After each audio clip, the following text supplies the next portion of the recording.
सुस्वागतम पिलामाने उत्कर्ष ओडिया कार्यक्रम रे आज आम कार्यपत्रिका 28 विषय आलोचना करवा।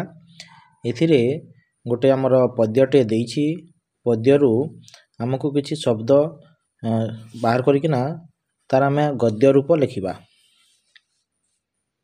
तले देइछि गोटे उदाहरण माध्यम रे गोटे देइछि आमर अल्प, अल्पर गद्य रूप हेबो अल्प।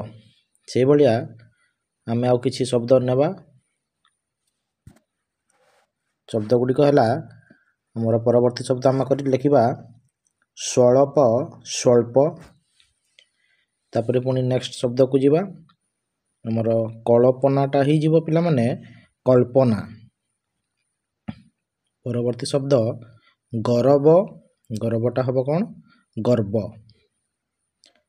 नेक्स्ट जीवा पराण, पराणटा आमर हो प्राण।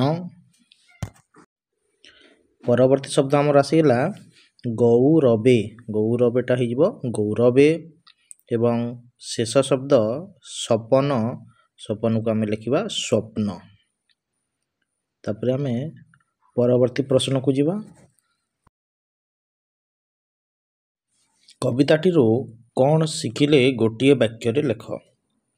कविताटीरू आम शिखिलु जे छोट समय ही विद्या अर्जन करने पाई परिश्रम करने और गर्व करने नहीं। परवर्ती प्रश्न कविताटीर भाव को नहीं गोटे नाम दियो। कवितार भाव को आम पढ़िकिना बुझिकिना गोटे नाम देवा। विद्या अटई महाधन ताकू बाल्यकालु कर अर्जन।